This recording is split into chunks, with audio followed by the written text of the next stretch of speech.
Hi creative friends, this is Saraya and thank you so much for being here. So before I dive into my video today, I just wanted to address something about my sound. I did receive a couple of comments saying that my sound was not loud enough, no matter how high the volume was turned up. So I'm really sorry, you guys. I do have a very good wireless mic. And there's two parts to it. So one part attaches to my phone and the other part is supposed to clip onto my shirt so it's close to my mouth. But the clip broke, so I am just rigging this and I just lay it on top of a paint jar, like right close to me.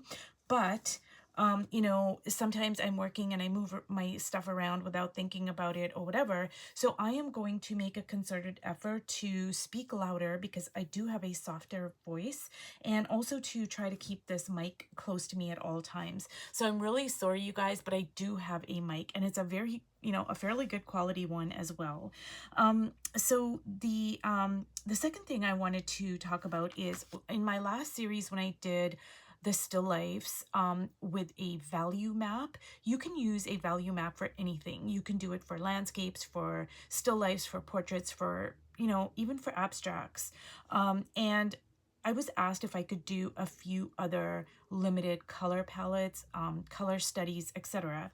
So basically, this one over here is a really great combination. I find it's Prussian blue, Payne's gray, and titanium white.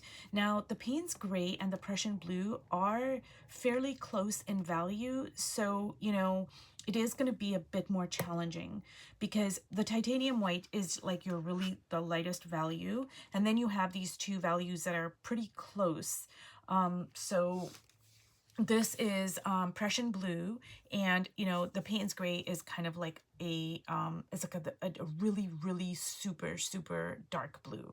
So this might be a little bit challenging, but I find that you just get such moody portraits, and I just love it. Now another one that is a really good one to use is yellow ochre, titanium white, and Payne's gray. You can create unlimited color palettes from those three colors that look quite different to each other. And this one over here, I don't remember what I used, but I did introduce some red, and I think it was an alizarin crimson. So it was probably, I want to say it was titanium white. It was my coffee ink. So this is the archival re-inker Rangers in coffee. So it's a very earthy, dark value. And so titanium white, my coffee color, and I think I used my Payne's gray. So that's like a, you know, that's like your really dark value. And then I introduced alizarin crimson. And these are just like really quick value studies. So I'm gonna move this off to the side here. And I just wanted to show you guys, I was cleaning up my studio and I found like all this paper. Now these here are watercolor sheets, I can tell. The camera probably can't pick up on the texture, but I can tell these are watercolor sheets over here, but I don't know what kind of paper this is. Like, I don't know if it's Bristol paper. I mean, it's fairly sturdy. It's not, like, it's not writing paper. So I just have no idea, you guys, like what on earth this is. But I'm gonna experiment with it because, I mean, look at all the paper I have. Like, this has got to be like, I don't know, 100 sheets maybe. So yeah, I just keep on finding stuff in my studio, which is really great. But anyways, I'm going to use this watercolor paper. Now this is not very thick watercolor paper, but it doesn't matter. You can use any paper you have. These are just like value studies. You're just doing it to learn, and you can do a value study and then you can go in over it. Like, you can do your value map, you can go in over it and apply color like I did with my still life series that I just posted, or you can just completely work over top of it because it's mixed media. You can add collage, you can add different paints, you can just completely cover the whole thing up with something like totally different. Like, you can do a portrait and then you can cover it up by doing a still life. And I actually did a series, I do believe, where I did that, and I love doing that because you get such unusual things that happen, you know, and vice versa. You can take a portrait and turn it into a still life, or you can take a still life and turn it into a portrait. So anyways, I'm sorry for all that rambling, but so basically what I'm going to do is, so let me just see the correct, yeah, this is the correct side to use the watercolor paper. And I'm just going to do a quick sketch over here, but I think what I'm going to do is I'm going to use only 3 colors. I'm going to use titanium white for sure. So I'm going to use my titanium white. I'm going to use this King's Gold, which is going to take the place of a yellow ochre. Well, it's not a yellow ochre, but a yellow ochre has a greenish undertone to it. You can't see it, but it has like a greenish kind of a tint to it. And the King's Gold does not. So I'm going to use my King's Gold, and I'm going to use my ink in Waverley Chalk Paint. So you can just look around your studio and see what you have if you wanted to follow this particular color palette. So, you know, maybe you don't have this paint, but maybe you have a black or carbon black or Payne's gray or whatever. So, you know, if you wanted to do this, but you can also do your own thing.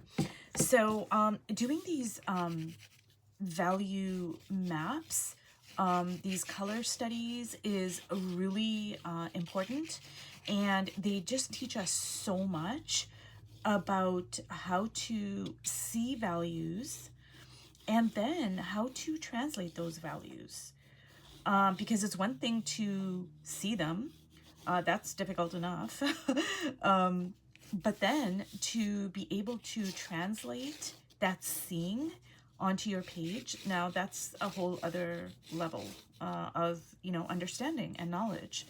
It's applied knowledge. So yeah, so doing these value studies is super, super important. Now, I'm not going for like, you know, oh, does this look right? Are the features placed properly, etc. I'm going like this. These are very quick value studies, and you can do them for anything really. You can set up a still life. You can do it from, you know, looking out your window, like nature, landscape. You can even do an abstract, you guys. Abstract is great, and it teaches us a lot about how to see shapes, because anything that you want to do, anything that you want to paint, it comes down to shapes. Even like very kind of complicated things, like say a nose, it's just like big shapes and then smaller shapes inside those big shapes. So yeah, abstracts teach us a lot. So yeah, just, you know, just really quick. And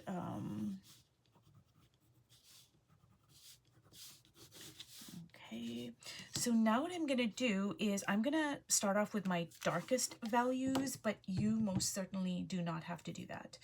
You can start with your mid-tone value. You can, you know, you can do this however you want. I just find for me, I just like starting off with my darkest values. It just kind of really sets a tone for me. And I like working from dark to light.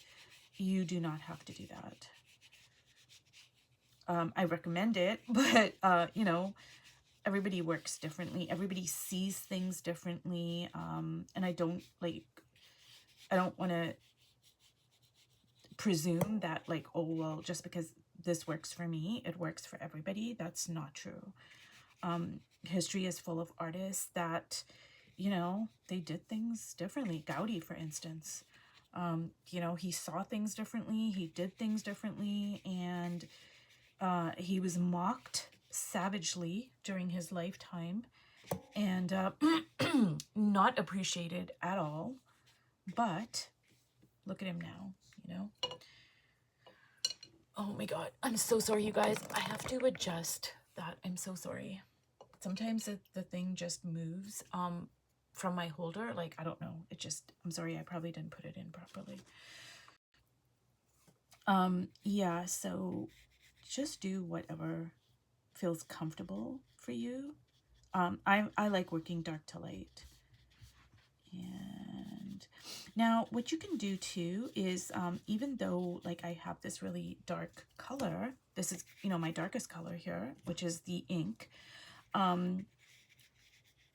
you can make it into like a mid-tone color by adding water. So just add water and you can make it as light. Probably it's not going to be as light as, say, the titanium white, but it is going to be a lot lighter than what it is now. And that's what I'm going to do over here because I don't want it to be so dark over there.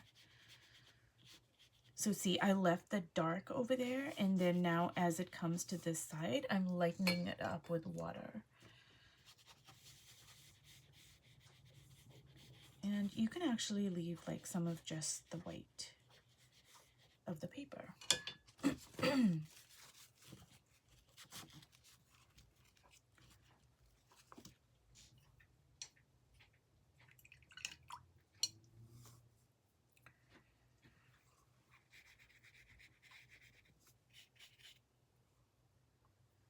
So see, like, you know, she's got some dimension. She's got some form is starting to appear. And I'm not, I only used the, you know, the black here, but, so using very limited colors actually helps you with colors. So when I first started painting many moons ago, you know, like I thought, oh my God, like, you know, when I go into the paint store and I buy all these different colors, that's going to help me learn about color. And then I started taking classes on color and I realized that, oh, what helps me learn about color is actually having a very limited palette and sometimes not using like what we would call color. I mean, Payne's gray is a color. Titanium white is a color. These are all colors. But, you know, when you think color, you think like, oh, you know, magenta and alizarin crimson and all those like gorgeous, you know, colors. But what teaches us about all of those colors is using them very sparingly. Having a very limited color palette.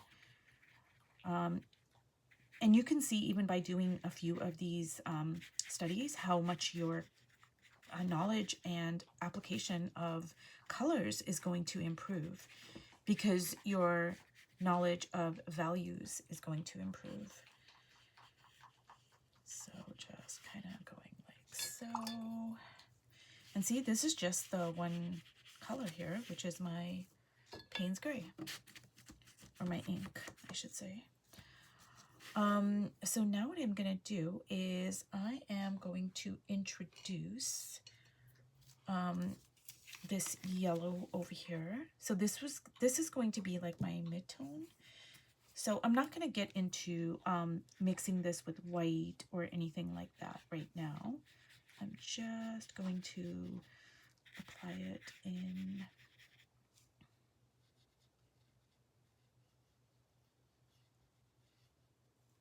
a limited way here.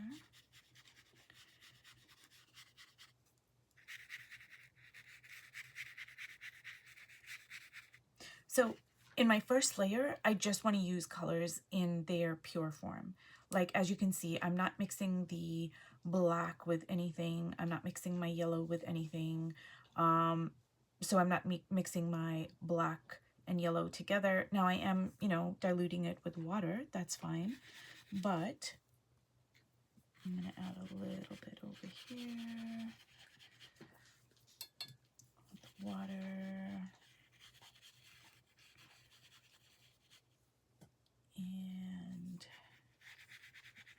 And I don't want it to bleed, so I don't want the yellow to touch the black because it's going to bleed, and I really don't want that. So I'm going to leave it like so, and I'm going to allow it to dry. And as you can see, she's developing. She's kind of getting a little bit of form. So what I would recommend you guys is to use a dark, like your darkest value, because you can always lighten up that darkest value with water. So just get something like, say, a Payne's gray, carbon black, maybe even like the coffee, you know, like an equivalent. So it would be a very earthy dark color. And that would be like your darkest value. And then use titanium white because that's going to be your lightest value. And then pick either a mid-tone or like with the Prussian blue, but that's a bit challenging. So just pick like a mid-tone that you really, you know, that's like something that you are familiar with, that you like. So anyways, you guys, if you've watched all the way to the end, thank you so much, and I will see you in my next video. Bye.